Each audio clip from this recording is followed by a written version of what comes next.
Sagta, Sir JC. First question. Okay, okay na po. First question, Clyde of Leader. Magandang hapon po, Vice President. Magandang po regarding po sa activity ngayon. Dito po part ng regular program ng movie. Yes, oo. Ang Office of the Vice President, meron kaming medical and burial assistance. So yung naibigay natin ngayon, yun yung mga nag-request ng burial assistance. And then meron din kaming Magnegosyo Taday. Ito yung entrepreneurship program ng Office of the Vice President. So meron tayong ceremonial turnover ngayong hapon. Yung check nila to follow doon sa ating beneficiary cooperative. Okay, next question is Madeline, 93.7. Question, VP. Yes, ma'am. Update lang po sa itong typhoon relief efforts po for OBP na take an update ang VP. Yes, ma'am. Ang ating Office of the Vice President, meron tayong na-institutionalized na Disaster Operations Center, no? So, ongoing ang kanilang coordination with Isabela Satellite Office, with Pangasinan Satellite Office, with Bicol Satellite Office, kasi ito yung areas na affected ng bagyong Christine, Pepito, and Marcy. Yung tatlong bagyo. So, habang ginagawa nila yung mga activities namin ngayon for the 89th OVP anniversary, sabay din ginagawa yung mga relief operations ng mga identified na affected individuals ng pagbaha and landslide dito sa mga areas na ito. BP, ma'am, unsay reaksyon nimo, ma'am, nga matag interview BP o hisgutan sa Quadcom ang mga Duterte family, dagay mga bagyo mosulod. Pero if ever kung di ka hisgutan, why bagyo nga mosulod sa atong nasod? Unsay imong reaksyon na BP? Dili ginako na siya matubag, no, kay dili ta maka-predict sa weather, pero ato dito na lang. Ato dito na lang, sir. Next question, Sir Louis Oranda, Jimmy. Yes, VP Inday, magandang hapon po. Sa Department po katalungan dito. Sabi sa House leadership, yung sworn of affidavits mo raw, is it enough or insufficient para sabi ng mga mambabatas? Well, sabi nila, insufficient daw and hindi nila tanggapin. So, hindi na rin ako nagsabit. Hindi na rin ako nag-aksayang gumawa pa ng affidavit. So, padayin lang sila sa ilahang debate. O padayin lang po ng bagyo sa ang bagyo sa pag-agi din sa ato. Wala po lang VP Inday. Atin po ba kayo sa next hearing? Well, it remains to be seen, sir, no? Sa pagkakaroon, case-to-case basis may kung depende kung kinsay dunay madawat na invitation, depende po sa desisyon sa tao. Wala ko nagapugos sa mga OVP personnel nga mo attend, wala po ko nagsulti sa ilaha nga ayaw attend. Ang ako agyong perming ginasulti sa ilaha, kinahanglan magdesisyon mo, kinahanglan pahibalun mi sa inyong desisyon para kibalun mi kung unsa ang ako ang matabang para sa inyong Okay, next question, Sir Alex, PNA.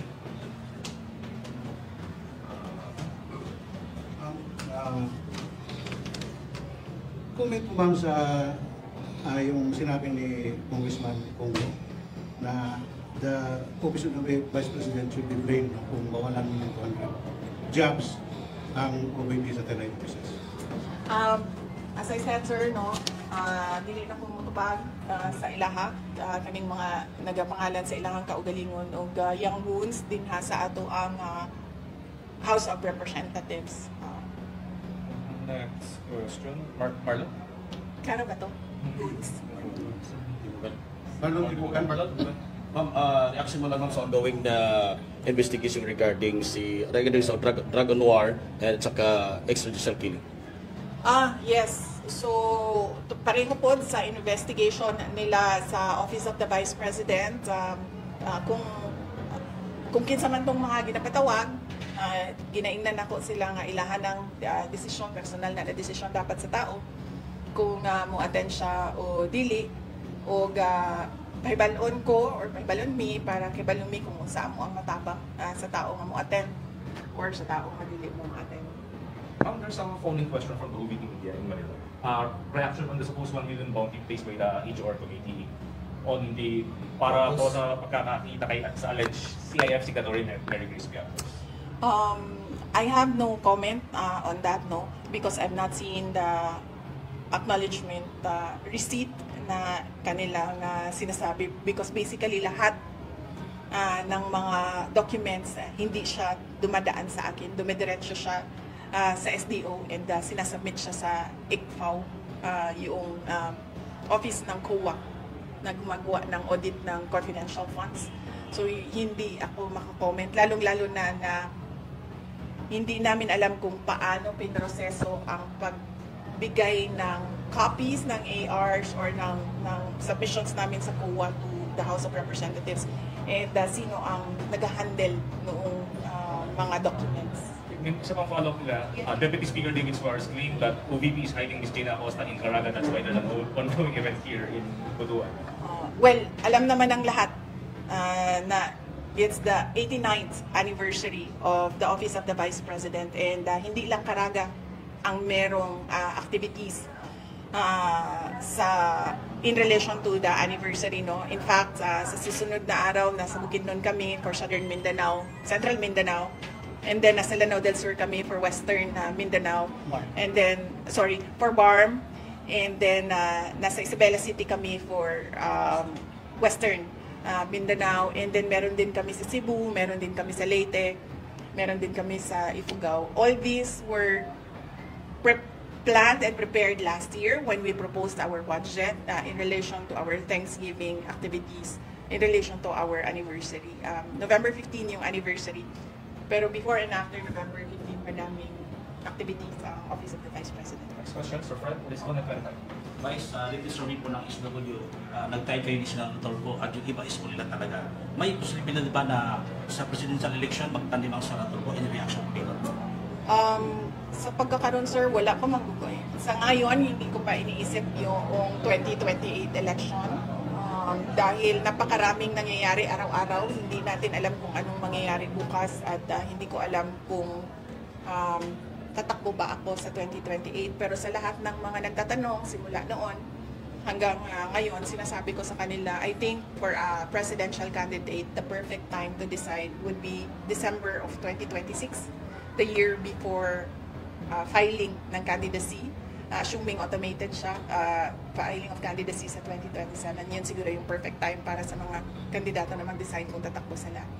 Next question, Sir Ben. Majigatan. VP Inday, anong mangyayari sa 200 na mga personnel if ever matuloy na mawalan sila ng trabaho?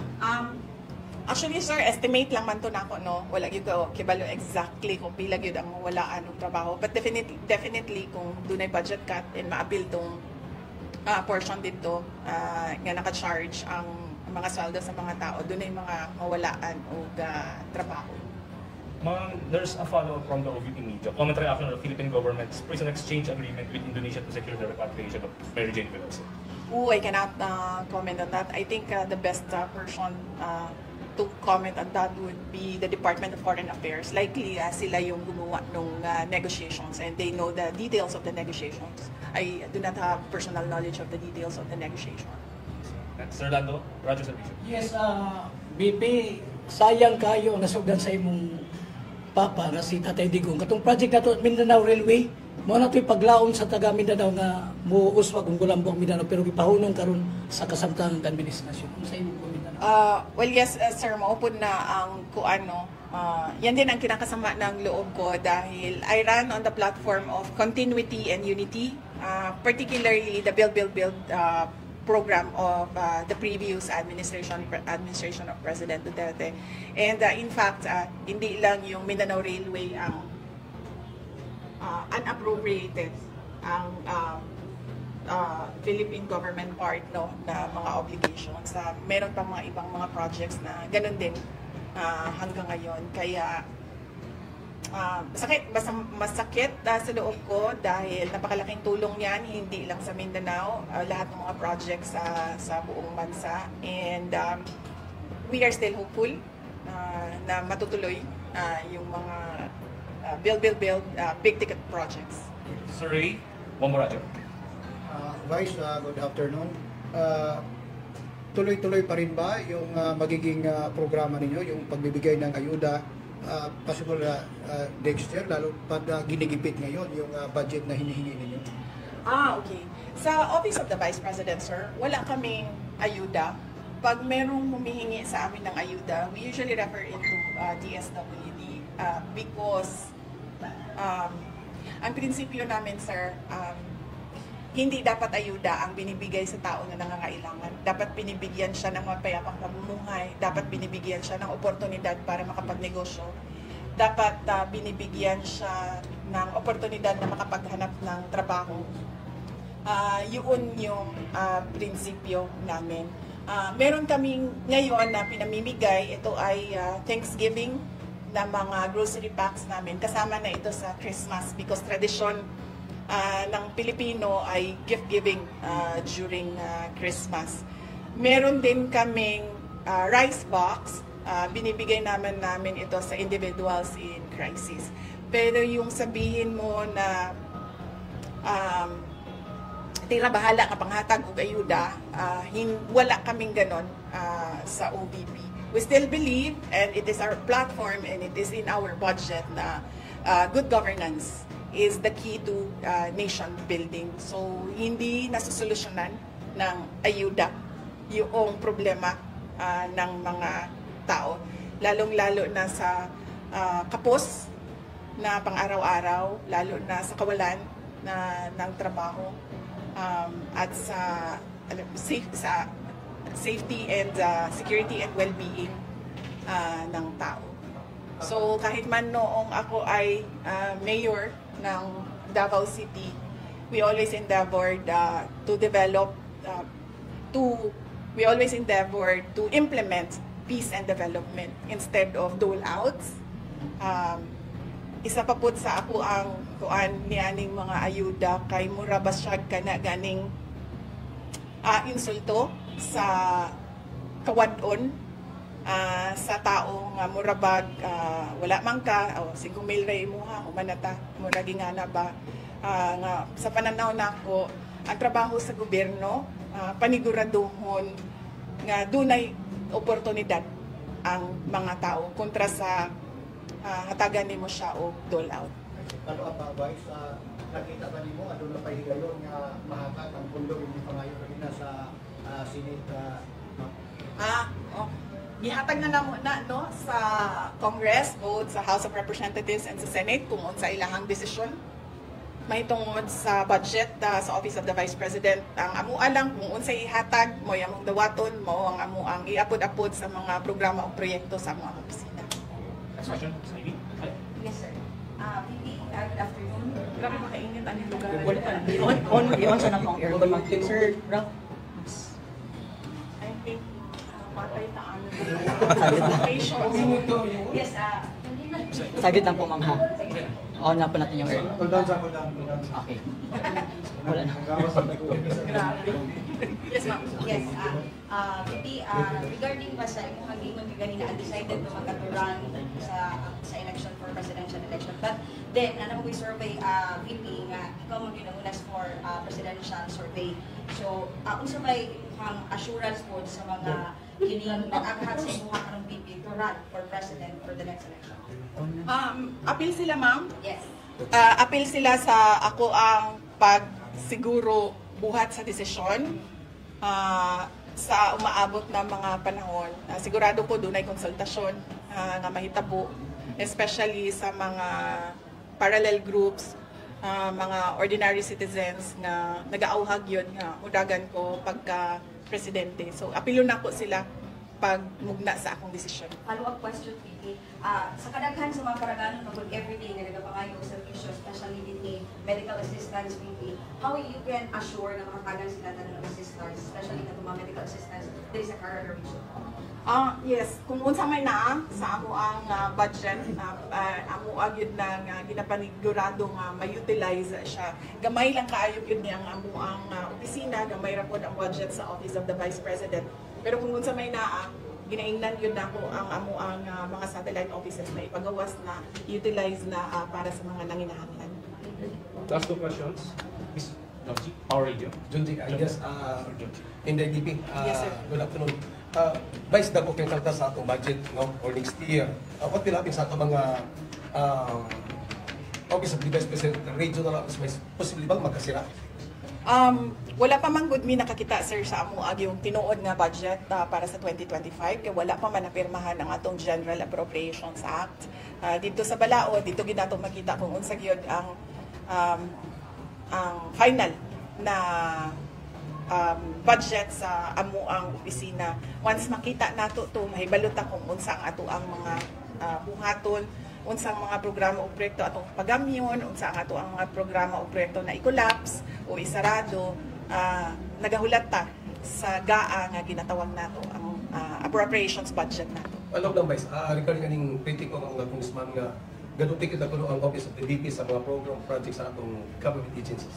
Yes, dito manggod sa ako ang pagsugod no sa ako ang termino isip Vice President, doon naman ko kay own nga buhat no. Dito sa oath, kung makita ninyo ay execute and implement laws and kanang na ako sa executive department, kauban ako ang ato ang Pangulo. So, but pasabot, nakabutang ko dito na I will protect and defend the Constitution. But pasabot, tanan tong mga nakabutang dito sa Constitution na kinahanglan buhaton sa atong gobyerno, mauto siya ang ako ang gi-oath. Dili siya nato masulti nga duplication tungod kay ang isa ka ahensya sa gobyerno, kung dunay moduol nga tao nga nanginahanglan, dili siya pwede miingon og dili ko motabang sa imo, ha. So, ang mga tao, naanad naman silang no, nga dunay medical and burial assistance ang Office of the Vice President, kay dili lang man na karon, nagsugod man na siya sa termino ni Vice President Noli De Castro. Siya gyud ang nagsunod, nagkunaan na paghumangi, padayon siya sa mga lain pang misunod na Vice President. So, kibalo na ang mga tao nga dunay ingana. Therefore, pag muduol sila sa amua, dili pwede mo sulti ang gobyerno na uy, pasensya ka na, bahala ka na sa imong kinanabuhi, ikaw na bahala sa imong pasyente. Dili siya pwede ingana. So, doon ako'y oath na undertake na dito sa ako ang oath na tanan nga naa sa Constitution nato kinahanglan gampanan sa isa ka Vice President. Therefore, dili ko pwede mo dili sa mga tao nga nangayong tabang. Sir, singit lang po, regarding po sa katatapos lang na turnover ceremony, ano po ang ilan sa mga batayan para ma-qualify as beneficiary ng magnegosyo tayo? Ay, yes ma'am. Doon na tayo guidelines ma'am para mag-apply ang ato ang mga associations, ato ang mga cooperatives, and even individuals no, pwede mag-apply sa magnegosyo taday. Mag-anhilang sila sa ato ang satellite office kung taga dinhi sila sa Caraga or Northern Mindanao dinhi sa Butuan City. Tapos kuhaon nila tong mga requirements nato para mag-apply sa grant, financial grant, and i-process na namo siya. Final question, Sir Dean. Okay, ma'am, what is your biggest the biggest challenge karon as Vice President sa Pilipinas? Actually, ang ako ang mga kauban sa Office of the Vice President kay kung makita ninyo, luwigid kayo sila sa pag-persecute sa ako, sa paghukod sa ako, sa pagdaot sa ako ang pangalan, na-appeal ang ilahang trabaho, na-appeal ang ilahang pangalan. And maluoy ko tungod kay, as I said, ako politiko man ko, mga politiko, ubaon maginaim mo hang pangalan because there's a race, no? So, para makalamang ang kalaban, mandaot yun na sila o ilahan kakompetensya sa politika. Pero kanimo mga kauban ako sa Office of the Vice President, dili ni sila mga politiko, dili po sila mga political officers. Naanad lang yun ni sila nga magtrabaho. Mao man yun na ang amuang delineation din sa opisina. Ako ang politiko, sila ang magtrabaho sa panggobyerno. That is the reason also nga no, bawal yun ang mamalitika diri sa amo ang mga satellite offices and even sa amo ang central office because there's a standing order na ako lang ang politician, silang tanan, serbisyo lang ang ilahang buhaton. So, una siya ako ang biggest challenge karon kay Pirmi ko maguna-una, paunsa ko makatabang sa ilaha. And pirmi ko maguna-una nga maluoy ko sa ilaha nga nadaot ang ilahang pangalan ug ang ilahang reputasyon niya. Dili baya basta-basta nang ingana no kay tungod ang tao ba ano wala kay mahandi, wala kay laing kana ganing treasure kundi ang imuhang pagkatao ang imuhang pangalan. Ma'am, sige ka no, ma'am, pero ang sa may sikreto sa Vice President, wapa magigihapon kayo. Basta, ganyan ako na siya ginasulti, sir, no? Sa tanan, kung asa man ko moabot, ginasulti ginako na basta Pilipina, wapa gina. Tungod kay ang atuang nasod, nakaproduce ta og upat kabuok Miss Universe. Sa Miss Universe lang na ha, doon na pailaing mga kompetisyon nga, doon na po tayo mga nidaog. So, walay question sa world-renowned beauty of a Filipina. Ma'am, lastly, ma'am, imong Christmas greetings, ma'am, for Carrera dito. Yes, oo. Naghinaot ko nga malipayon ang celebration sa Pasko sa ato ang mga kaigsuunan dinhi sa Caraga o sa Northern Mindanao. Bahala na dili garbo, bahala na dili dako, bahala na dili mahalon ang ato ang mga regalo. Ang importante na lipay ang ato ang mga minahal sa kinabuhi tungod sa atong kamaayo sa ilaha. Thank you. Thank you.